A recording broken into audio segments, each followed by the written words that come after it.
మన తెలుగు జాతి క్రీస్తు పూర్వం 10,000 సంవత్సరాల నుంచి 8,000 సంవత్సరాల వరకు పాతాళ యుగం నడిచింది. అప్పుడు ప్రజల జీవన విధానం ఎలాగుందో ఇప్పుడు మనం తెలుసుకుందాం.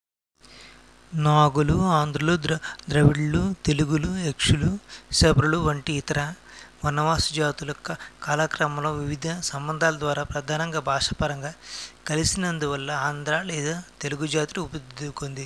వీళ్ళు నాగులు పంజాబ్ ప్రాంతంలో ఉండి ఆరులతో ప్రతిఘటించారు. ఆంధ్రులు మహాభారత యుద్ధకాలంలో యమునా నది తీరాన ఉండేవారు. యుద్ధానంతరం నెలకొన్న రాజకీయ కల్లుల వల్ల మిడతల దండు కారణ ఆహారలోపం ఏర్పడడం వల్ల క్రమంగా దక్షిణ పాదానికి వలస వచ్చారు. క్రీస్తుపూర్వం 10,000 నాటి తెలుగు ప్రాంతంలో ఉన్న ప్రజలు పాతరాతి యుగం, మధ్యయుగంలో సమయంలో ప్రజల జీవన విధానం ఎలాగుందో ఇప్పుడు తెలుసుకుందాం. ఆహారం వేట. ప్రజలు వేటగాళ్ళగా జీవించారు. చిరుత, కస్తూరికొండ, జింక, అడవి పంది వంటి అడవి జంతువులను వేటాడేవారు. పండ్లు, దుంపలు, గింజలు, కందులు వంటి అడవి ఆహార పదార్థాలు సేకరించేవారు.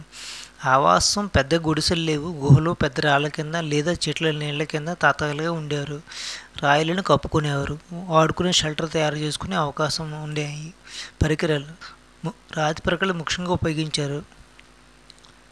అవి వేట కోసం, పదును పెట్టడం కోసం, తక్కువ పనుల కోసం ఉపయోగించారు.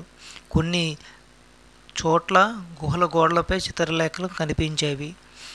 వేట దృశ్యాలు జంతువులు ఇది వారి భావోద్వేగాలను, సామాజిక జీవనాన్ని తెలియజేస్తున్నాయి.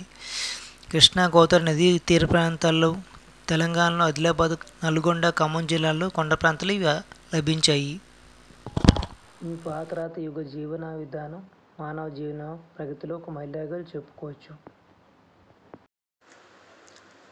క్రీస్తుపూర్వం 6,000 సమయంలో కొత్త రాత యుగం గురించి మనం నెక్స్ట్ ఎపిసోడ్లో తెలుసుకుందాం. తెలుగు జాతి చరిత్ర గురించి, అలాగే భారతదేశ చరిత్ర గురించి మనం తెలుసుకుందాము.